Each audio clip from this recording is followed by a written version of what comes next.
नमस्कार प्यारे मित्रों, आपके अपने YouTube चैनल में मैं शालिनी आप सभी का हार्दिक स्वागत व अभिनंदन करती हूँ।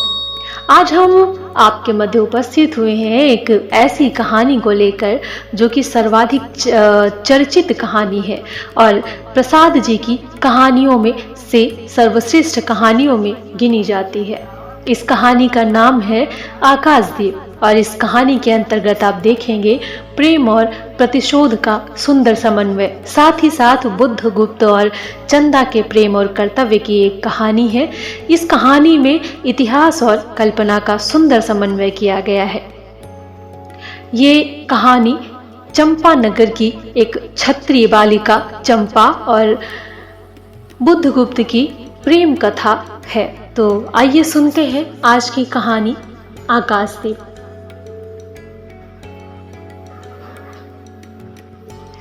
बंदी क्या है, सोने दो। मुक्त होना चाहते हो? अभी नहीं, निद्रा खुलने पर चुप रहो, फिर अवसर ना मिलेगा। बड़ा शीत है, कहीं से कंबल डालकर कोई शीत से मुक्त करता। आंधी की संभावना है, यही एक अवसर है। आज मेरे बंधन शिथिल हैं, तो क्या तुम भी बंदी हो? हाँ, धीरे बोलो, इस नाव पर केवल 10 नाविक और प्रहरी हैं। शस्त्र मिलेगा? मिल जाएगा। पोत से संबद्ध रज्जू काट सकोगे? हाँ। समुद्र में हिलोरें उठने लगी, दोनों बंदी आपस में टकराने लगे। पहले बंदी ने अपने को स्वतंत्र कर लिया, दूसरे का बंधन खोलने का प्रयत्न करने लगा। लहरों के धक्के एक दूसरे को स्पर्श से पुलकित कर रहे थे। मुक्ति की आशा, स्नेह का असंभावित आलिंगन, दोनों ही अंधकार में मुक्त हो गए। दूसरे बंदी ने हर्षातिरेक से उसको गले से लगा लिया। सहसा उस बंदी ने कहा, यह क्या, तुम स्त्री हो? क्या स्त्री होना कोई पाप है? अपने को अलग करते हुए स्त्री ने कहा। शस्त्र कहाँ है? तुम्हारा नाम? चंपा। तारक खचित नील अंबर और समुद्र के आकाश में पवन उधम मचम रहा था। अंधकार से मिलकर पवन दुष्ट हो रहा था। समुद्र में आंदोलन था, नौका लहरों में विकल थी। स्त्री सतर्कता से लुढ़कने लगी। एक मतवाले नाविक के शरीर से टकराती हुई सावधानी से उसका कृपाण निकालकर फिर लुढ़कते हुए बंदी के समीप पहुंच गई। सहसा पोत से पथ प्रदर्शक ने चिल्लाकर कहा, आंधी! आपत्ति सूचक तूर्य बजने लगा। सब सावधान होने लगे। बंदी युवक उसी तरह पड़ा रहा। किसी ने रस्सी पकड़ी, कोई पाल खोल रहा था, पर युवक बंदी लुढ़क कर उस रज्जू के पास पहुंचा जहां पोत से संलग्न थी। तारे ढक गए, तरंगे उद्वेलित हुई, समुद्र गरजने लगा। भीषण आंधी पिशाचिनी के समान नावों को अपने हाथों में लेकर कंदुक क्रीड़ा और अट्टहास करने लगी। एक झटके के साथ नाव स्वतंत्र थी। उस संकट में भी दोनों बंदी खिलखिलाकर हंस पड़े। आंधी के हाहाकार में उसे कोई न सुन सका। अनंत जलनिधि में ऊषा का मधुर आलोक फूट पड़ा। सुनहली किरणों और समुद्रों की कोमल सृष्टि मुस्कुराने लगी। सागर शांत था। नाविकों ने देखा, पोत का पता नहीं, बंदी मुक्त है। नायक ने कहा, बुद्धगुप्त, तुमको किसने मुक्त किया? कृपाण दिखाकर बुद्धगुप्त ने कहा, इसने। नायक ने कहा, तो तुम्हें फिर बंदी बनाऊंगा। किसके लिए? पोताध्यक्ष मणिभद्र अतल जल में होगा। नायक, अब इस नौका का स्वामी मैं हूं। तुम? जलदस्यु बुद्धगुप्त, कदापि नहीं। चौंककर नायक ने कहा, अपना कृपाण टटोलने लगा। चंपा ने इसके पहले उस पर अधिकार कर लिया था। वह क्रोध से उछल पड़ा तो तुम द्वंद्व युद्ध के लिए प्रस्तुत हो जाओ, जो विजयी होगा वह स्वामी होगा। इतना कहकर बुद्धगुप्त ने कृपाण देने का संकेत किया। चंपा ने कृपाण नायक के हाथ में दे दी। भीषण घात प्रतिघात आरंभ हुआ। दोनों कुशल, दोनों त्वरित गति वाले थे। बड़ी निपुणता से बुद्धगुप्त ने अपना कृपाण दांतों से पकड़कर अपने दोनों हाथ स्वतंत्र कर लिए। चंपा भय और विस्मय से देखने लगी।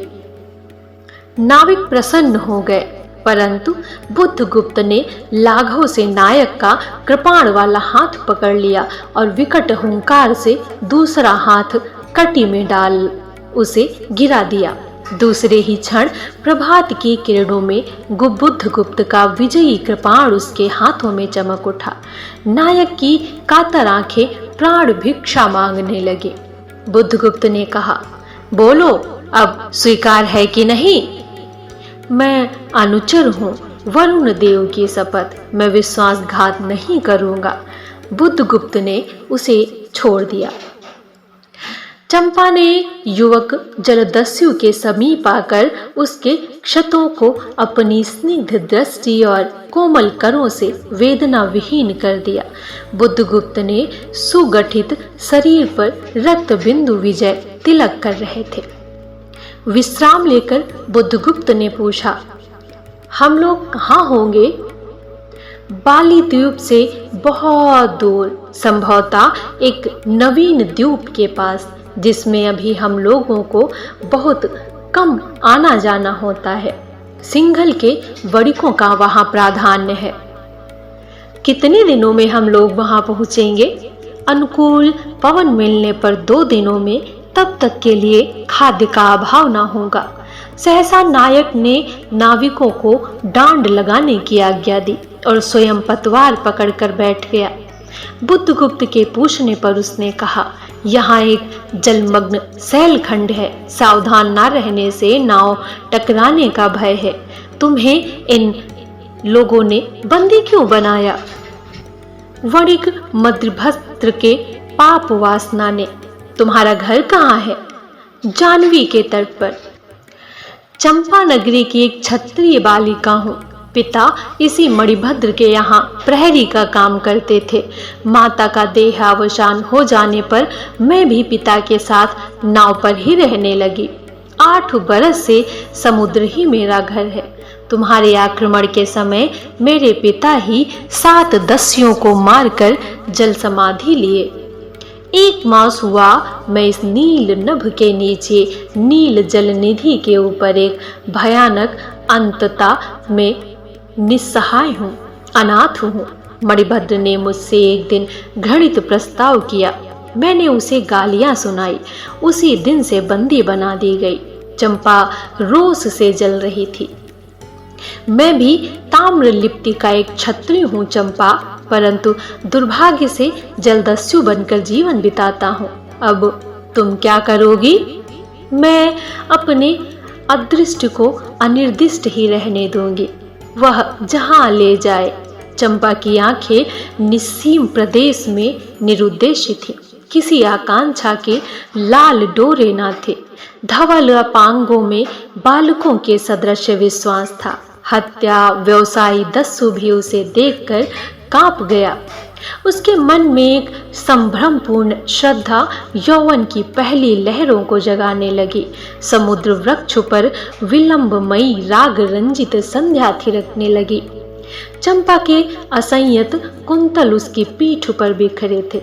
दुर्दांत दस्यु ने देखा, अपनी महिमा में अलौकिक एक तरुण बालिका। वह विस्मय से अपने हृदय को टटोलने लगा। उसे एक नई वस्तु का पता चला, वह थी कोमलता। उसी समय नायक ने कहा, हम लोग द्वीप के पास पहुंच गए। बेला से नाव टकराई। चंपा निर्भीकता से कूद पड़ी। मांझी भी उतरे।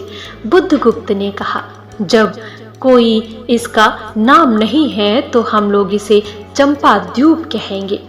चंपा हंस पड़ी। 5 बरस बाद शरद के धवल नक्षत्र नील गगन में झलमला रहे थे। चंद्र की उज्जवल विजय पर अंतरिक्ष में शरद लक्ष्मी ने आशीर्वाद के फूलों और खीलों को बिखेर दिया। चंपा के एक उच्च सौंध पर बैठी हुई तरुणी चंपा दीपक जला रहे थे। बड़े यत्न से अभ्रक की मंजूषा में दीप धरकर उसने अपनी सुकुमार उंगलियों से डोरी खींची। वहां दीपाधार ऊपर चढ़ने लगा। भोली भाली आंखों से उसके ऊपर चढ़ते हर्ष से देख रही थी। डोरी धीरे धीरे खींची गई। चंपा की कामना थी कि उसका आकाशदीप नक्षत्रों से हिल मिल जाए, किंतु वैसा होना असंभव था। उसने आशा भरी आंखें फिरा ली। सामने जल राशि का रजित श्रृंगार था। वरुण बालिकाओं के लिए लहरों से हीरे और नीलम की क्रीड़ा शैल मालाएं बन रही थी और वे मायाविनी छलनाएं अपनी हंसी का कलनाद छोड़कर छिप जाती थी। दूर दूर से धीवरों का वंशी झनकार उसके संगीत से मुखरित होता था। चंपा ने देखा कि तरल संकुल जलराशि में उसके कंदील का प्रतिबिंब अस्त व्यस्त था। वह अपनी पूर्णता के लिए सैकड़ों चक्कर काटता था। वह अनमनी होकर उठ खड़ी हुई। किसी को पास न देखकर पुकारा, जया। एक श्यामा युवती सामने आकर खड़ी हुई। वह जंगली थी। नील नभोमंडल से मुख में शुद्ध नक्षत्रों की पंक्ति के समान। उसके दांत हंसते ही रहते। वह चंपा को रानी कहती। बुद्धगुप्त की आज्ञा थी। महानाविक कब तक आएंगे? बाहर पूछो तो। चंपा ने कहा। जया चली गई। दूरागत पवन चंपा के अंचल में विश्राम लेना चाहता था। उसके हृदय में गुदगुदी हो रही थी। आज ना जाने क्यों वह बेसुध थी। एक दीर्घकाय दृढ़ पुरुष ने उसकी पीठ पर हाथ रखकर चमत्कृत कर दिया। उसने फिर से कहा, बुद्धगुप्त, बावली हो क्या? यहाँ बैठी हुई अभी तक दीप जला रही हो। तुम्हें यह काम करना है? क्षीर निधिशायी अनंत की प्रसन्नता के लिए क्या दासियों से आकाश दीप जलवाऊं? हंसी आती है। तुम किसको दीप जलाकर पथ दिखलाना चाहती हो? उसको जिसको तुमने भगवान मान लिया है। हाँ, वह भी कभी भटकते हैं, भूलते हैं। नहीं तो बुद्धगुप्त को इतना ऐश्वर्य क्यों देते? तो बुरा क्या हुआ? इस द्वीप की अधीश्वरी चंपा रानी, मुझे इस बंदी ग्रह से मुक्त करो। अब तो बाली, जावा और सुमात्रा का वाणिज्य केवल तुम्हारे ही अधिकार में है महानाविक। परंतु मुझे उन दिनों की स्मृति सुहावनी लगती है जब तुम्हारे पास एक ही नाव थी और चंपा के उपकूल में पर्ण लाद कर हम लोग सुखी जीवन बिताते थे। इस जल में अगणित बार हम लोग की तरी आलोक में प्रभात में तारिकाओं की मधुर ज्योति में थिरकती थी।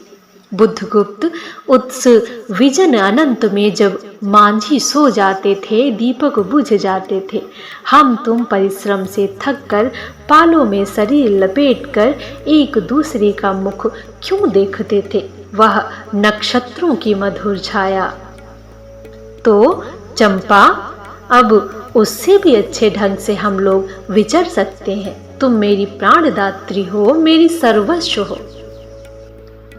नहीं नहीं, तुमने दस्युवृत्ति छोड़ दी, परंतु हृदय वैसा ही अकरुण, सतृष्ण और ज्वलनशील है। तुम भगवान के नाम पर हंसी उड़ाते हो, मेरे आकाशदीप पर व्यंग कर रहे हो।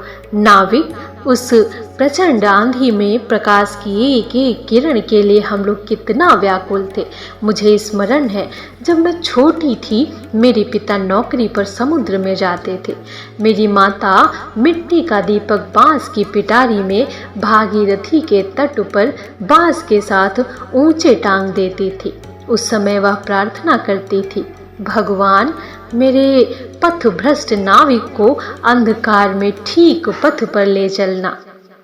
और जब मेरे पिता बरसों पर लौटते तो कहते, साध्वी, तेरी प्रार्थना से भगवान ने संकटों में मेरी रक्षा की है। वह गदगद हो जाती, मेरी माँ, आह नाविक। ये उसकी पुण्य स्मृति है। मेरे पिता, वीर पिता की मृत्यु के निष्ठुर कारण जलदस्यु, हट जाओ। सहसा चंपा का मुख क्रोध से भीषण होकर रंग बदलने लगा। महानाविक ने कभी ये रूप ना देखा था। वह ठट्ठा कर हंस पड़ा।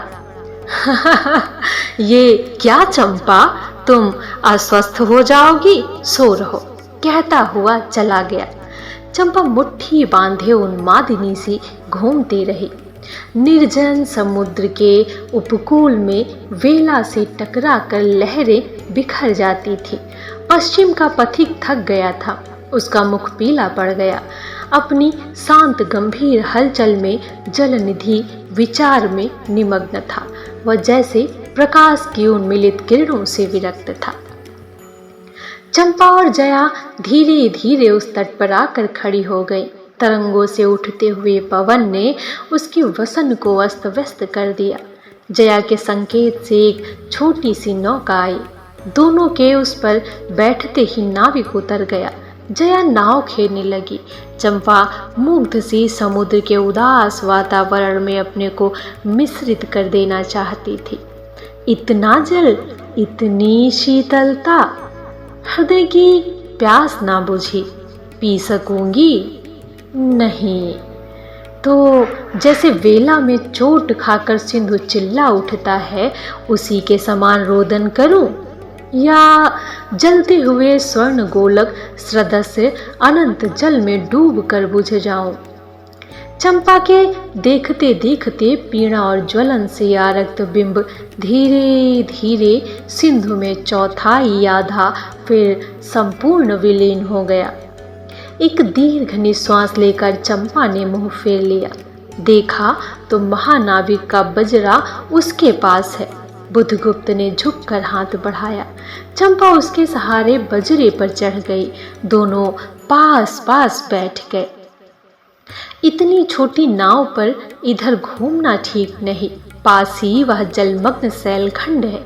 कहीं नाव टकरा जाती या ऊपर चढ़ जाती चंपा तो अच्छा होता। बुद्धगुप्त, जल में ही बंदी होना कठोर प्राचीरों से तो अच्छा है। आह चंपा, तुम कितनी निर्दयी हो। बुद्धगुप्त को आज्ञा देकर तो देखो, वो क्या नहीं कर सकता। जो तुम्हारे लिए नए द्वीप की सृष्टि कर सकता है, नई प्रजा खोज सकता है, नए राज्य बना सकता है, उसकी परीक्षा लेकर देखो तो। कहो चंपा, वह कृपाण से अपना हृदय पिंड निकालकर अपने हाथों अतल जल में विसर्जन कर दे। महानाविक, जिसके नाम से बाली जावा और चंपा का आकाश गूंजता था, पवन थर्राता था। घुटनों के बल चंपा के सामने छलछलाई आंखों से बैठा था। सामने शैलमाला की चोटों पर हरियाली में विस्तृत जल, देश में नील पिंगल संध्या, प्रकृति की सहृदय कल्पना, विश्राम की शीतल छाया, स्वप्न लोक का सृजन करने लगी। उस मोहिनी के रहस्यपूर्ण निजाल का कुहक स्फुट हो उठा, जैसे मदिरा से सारा अंतरिक्ष सिक्त हो गया। सृष्टि नील कमलों से भर उठी। उस सौरभ से पागल चंपा ने बुद्धगुप्त को दोनों हाथ से पकड़ लिया। वहाँ आलिंगन हुआ, जैसे क्षितिज में आकाश और सिंधु का। किंतु उसका परिरंभ में सहसा चैतन्य होकर चंपा ने अपनी कंचुकी से एक कृपाण निकाल लिया। बुद्धगुप्त, आज मैं अपने प्रतिशोध का कृपाण अतल जल में डुबा देती हूँ। हृदय ने छल किया, बार बार धोखा दिया। चमक कर वह कृपाण समुद्र का हृदय वेधता हुआ विलीन हो गया। तो आज मैं विश्वास करूं, क्षमा कर दिया गया? आश्चर्य कंपित कंठ से महानाविक ने पूछा। विश्वास? कदापि नहीं बुद्धगुप्त।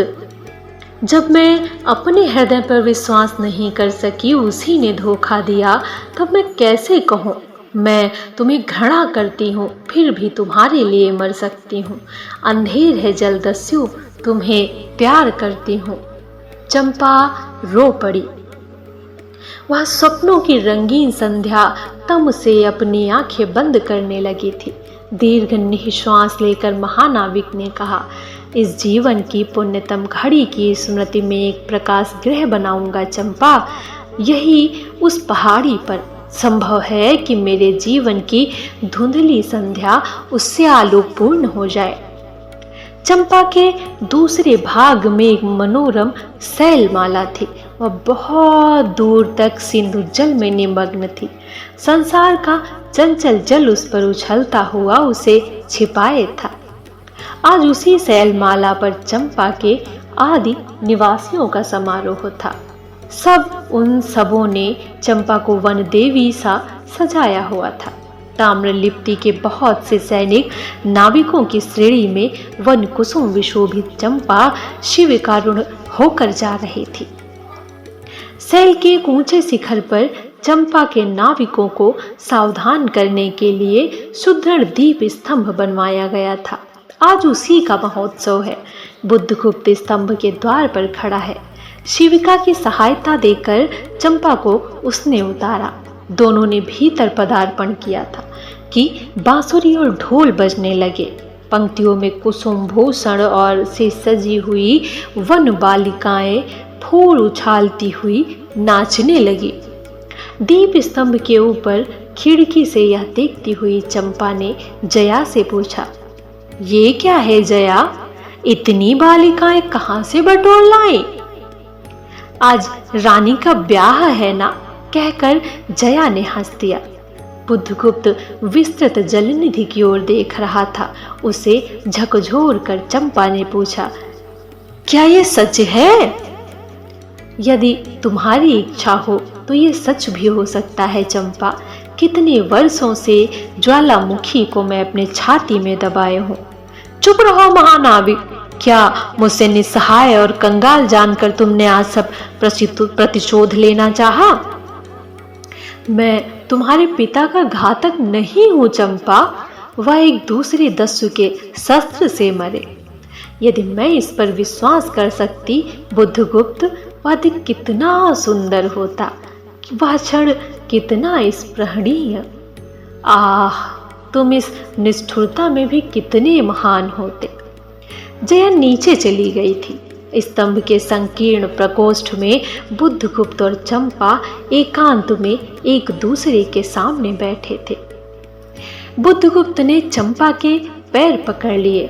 उच्छ्वसित शब्दों में कहने लगा, चंपा, हम लोग जन्मभूमि भारतवर्ष से कितनी दूर इन निरीह प्राणियों में इंद्र और शची के समान पूजित है। स्मरण होता है वह दार्शनिकों का देश, वह महिमा की प्रतिमा। मुझे वह स्मृति नित्य आकर्षित करती है, परंतु मैं क्यों नहीं जाता? जानती हो, इतना महत्व प्राप्त करने पर भी मैं कंगाल हूँ। मेरा पत्थर सा हृदय एक दिन सहसा तुम्हारे स्पर्श से चंद्रकांत मणि की तरह द्रवित हुआ।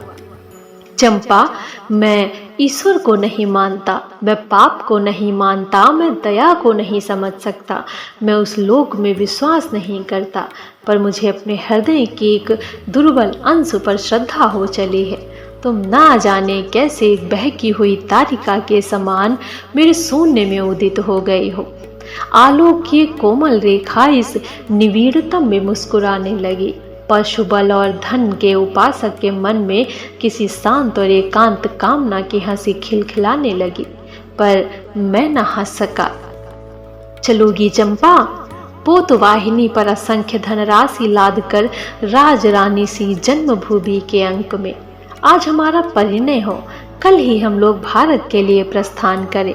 महानाविक बुद्धगुप्त की आज्ञा सिंधु की लहरें मानती हैं। वे स्वयं उस पोतपुंज को दक्षिण पवन के समान भारत पहुंचा देंगी। आह चंपा, चलो। चंपा ने उसके हाथ पकड़ लिए। किसी आकस्मिक झटके ने पल भर के लिए दोनों के अधरों को मिला दिया। सहसा चैतन्य होकर चंपा ने कहा, बुद्धगुप्त, मेरे लिए सब भूमि मिट्टी है, सब जल तरल है, सब पवन शीतल है। कोई विशेष आकांक्षा हृदय में अग्नि के समान प्रज्वलित नहीं। सब मिलाकर मेरे लिए एक शून्य है। प्रिय नाविक, तुम स्वदेश लौट जाओ विभवों का सुख भोगने के लिए और मुझे छोड़ दो इन निरीह भोले भाले प्राणियों के दुख और सहानुभूति और सेवा के लिए। तब मैं अवश्य चला जाऊंगा चंपा। यहाँ रहकर मैं अपने हृदय पर अधिकार रख सकूं, इसमें संदेह है। आह, उन लहरों ने मेरा विनाश हो जाए। महानाविक के उच्छ्वास में विकलता थी। फिर उसने पूछा, तुम अकेली यहाँ क्या करोगी? पहले विचार था कि कभी कभी इस दीप स्तंभ पर से आलोक जलाकर अपने पिता की समाधि का इस जल से अन्वेषण करूंगी, किंतु देखती हूँ मुझे भी इसी में जलना होगा, जैसे आकाश दीप। एक दिन स्वर्ण रहस्य के प्रभात में चंपा ने अपने दीप स्तंभ पर से देखा। सामुद्रिक नावों की एक श्रेणी चंपा का उपकूल छोड़कर पश्चिम की ओर महाजल व्याल के समान संतरण कर रही है। उसकी आंखों से आंसू बहने लगे। यह कितनी ही शताब्दियों पहले की कथा है। चंपा आजीवन उस दीप स्तंभ में आलोक जलाती रही, किंतु उसके बाद भी बहुत दिन द्वीप निवासी उस माया, ममता और स्नेह की देवी की समाधि सदृश पूजा करते थे।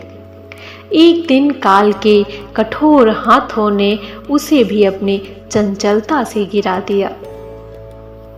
और इसी के साथ कहानी समाप्त होती है।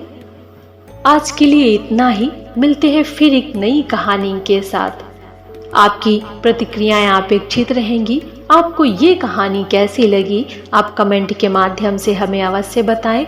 साथ ही साथ वीडियो को लाइक करें, अधिक से अधिक लोगों को शेयर करें और चैनल को अगर सब्सक्राइब नहीं किया है तो अवश्य सब्सक्राइब कर लें। धन्यवाद।